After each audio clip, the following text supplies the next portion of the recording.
When 9-year-old Salvatore Ferragamo crafted his first pair of shoes by candlelight in 1907, secretly borrowing materials from the village cobbler to make white communion shoes for his sister, he had no idea his name would become synonymous with luxury footwear. Nearly 120 years later, that same name sits at the center of a heated debate about identity, heritage, and the price of modernization.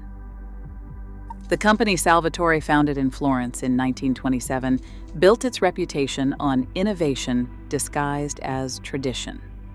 During World War II, when steel was rationed for military use, Ferragamo faced a crisis. The poor quality steel available made shoe heels unstable, so he filled the space between heel and forefoot with Sardinian cork, inventing the modern wedge heel.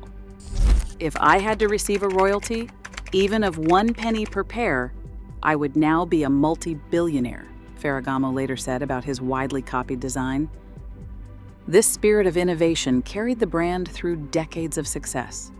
Ferragamo held over 350 patents and created more than 20,000 shoe models. In 1947, he won the Neiman Marcus Award for his invisible sandal, crafted with transparent nylon. Marilyn Monroe, Audrey Hepburn, and Greta Garbo all wore his creations.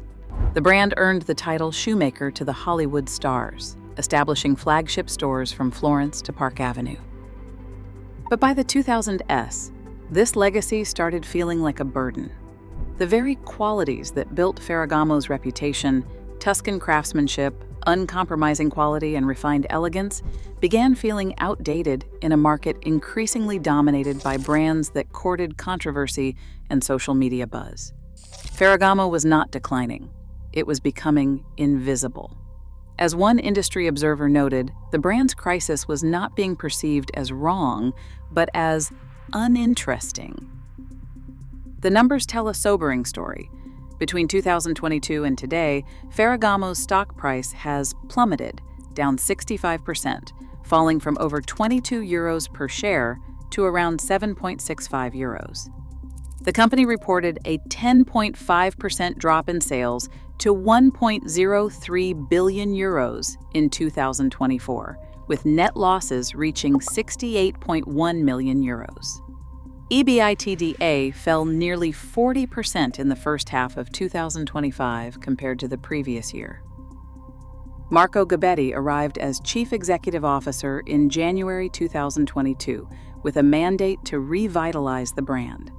This luxury industry veteran, who had previously led Burberry and Celine, immediately began implementing dramatic changes.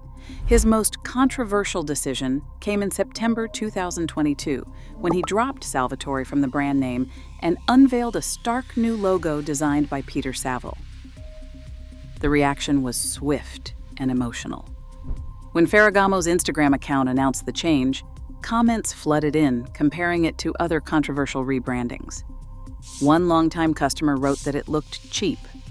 Another said it felt like yet another brand pushing away its regular customers to attract the sneaker and ripped jeans crowd. A third lamented that they grew up shopping at Ferragamo's Florence store and called seeing them throw away their heritage heartbreaking. Gobbetti and Saville defended the decision as necessary modernization. Saville said the equity of Florence is in the culture of the company, that the vision is exacting and modern, that the font has been reduced and becomes modernist, and that the craft that is quintessentially Ferragamo is condensed in the idea of an inscription set in stone.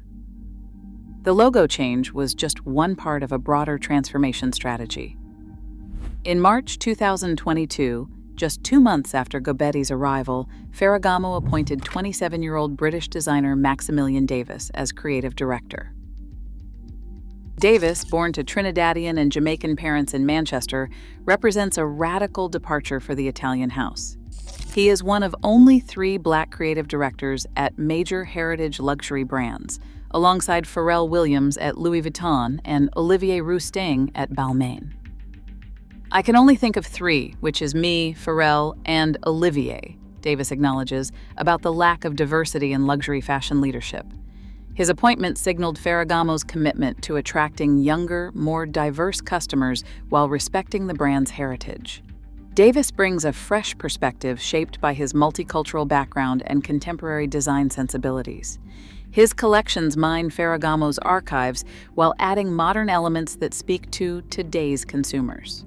For Spring-Summer 2026, he journeyed back to the brand's origins, drawing inspiration from the exuberance of the Roaring Twenties. His hug bag has earned praise from fashion insiders, though translating critical acclaim into commercial success remains challenging. Working with a family-owned brand creates unique family dynamics. More than 70 descendants of Salvatore Ferragamo collectively own 65% of the company through various holdings. Honestly, I have heard about creative directors joining family-owned brands. It is a nightmare, Davis admits. But here, they are so supportive and so down to earth. Even when I see them with my family, it is a sweet moment. Yet this family ownership also creates challenges. Industry analysts have long noted that the complex family structure slows decision-making processes in a highly competitive market, while independence preserves authenticity and heritage connections. It can hinder the rapid innovation necessary to compete with luxury conglomerates that have enormous capital and streamlined structures. The modernization efforts extend beyond creative direction and branding. Ferragamo has committed €400 million in capital expenditure between 2023 and 2026, with two-thirds allocated to new store concepts and the remainder invested in technology and supply chain improvements.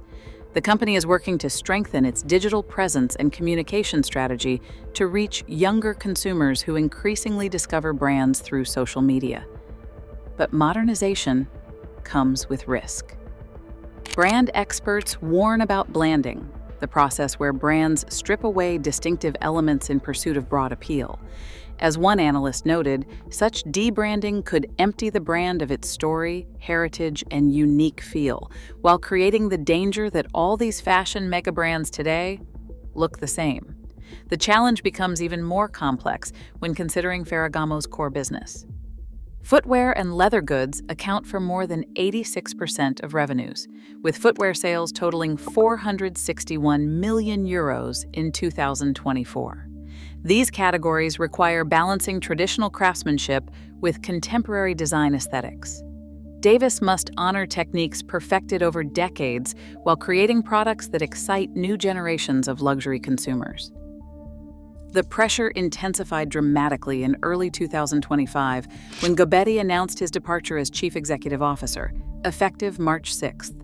His exit came less than a year after the board had extended his contract until 2026, raising questions about the company's strategic direction.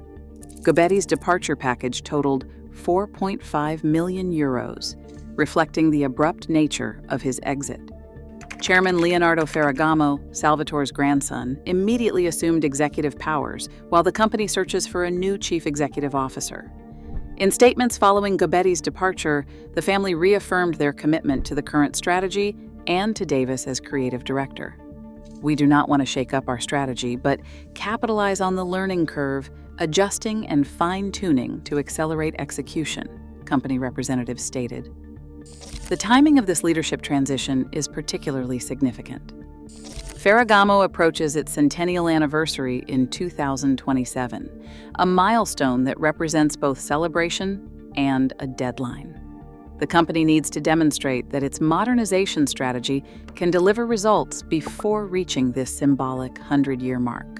Recent market speculation about potential mergers or acquisitions prompted the Ferragamo family to issue a firm statement rejecting any extraordinary transactions. This commitment to independence reflects both pride in family ownership and confidence in the current transformation strategy, despite recent financial challenges. Davis continues developing the brand's creative direction through initiatives like Legends Reimagined, which celebrates iconic designs alongside contemporary figures of excellence. The project launched during Milan Men's Fashion Week with Italian ski legend Alberto Tomba as ambassador, demonstrating how Ferragamo can honor its heritage while engaging with modern culture. The luxury market context adds another layer of complexity. Global luxury spending has slowed significantly, creating headwinds for all brands regardless of their strategies. Thomas Chauvet, head of luxury goods equity research at Citi, notes, "There are numerous challenges to consider when attempting to revive a sleeping beauty, especially for smaller brands navigating a more competitive environment. Yet Chauvet also sees potential. The potential of this iconic Italian brand is massive, but it will take time for Maximilian Davis's fresh creative vision, innovative store concept, and intensified communication strategy to significantly impact sales." Industry observers acknowledge that Davis's talent represents the proverbial cathedral in the desert. His collections receive critical acclaim and his shows are highly sought after. But this recognition has not yet escaped the fashion bubble to translate into widespread popularity and sales growth. The company remains focused on its core offering while seeking broader appeal. Official statements emphasize recognizable aesthetics, leveraging on our heritage symbols and codes, while enhancing desirability through craftsmanship and innovation. The goal is delivering a global assortment, partially diversified by geography, ensuring stronger alignment with our target clients. Looking ahead, Ferragamo's success will depend on resolving the fundamental tension between heritage preservation and necessary modernization. The brand must honor Salvatore's innovative spirit while adapting to contemporary market realities. Davis's youth and diverse perspective offer opportunities to attract new customers, but only if the brand can maintain the quality and craftsmanship that built its reputation. Ferragamo's transformation reflects broader challenges facing heritage luxury brands in the 21st century. How do you modernize without losing authenticity? How do you attract younger consumers while retaining loyal customers? How do you balance family ownership values with market pressures? As the company approaches its centennial, these questions become more urgent. The brand that once innovated out of wartime necessity must now innovate for peacetime relevance. Whether Ferragamo can successfully navigate this transition will determine if it enters its second century as a thriving global luxury house or as a beautiful museum piece of Italian craftsmanship. That 9-year-old boy who secretly crafted shoes by candlelight understood that innovation requires courage. Today, his company faces its own moment of truth, where preserving his legacy might require changing everything he built. To honor Salvatore Ferragamo's innovative spirit, the brand bearing his name might have to risk forgetting his methods. In luxury fashion, sometimes the greatest tribute to tradition is having the courage to transform it.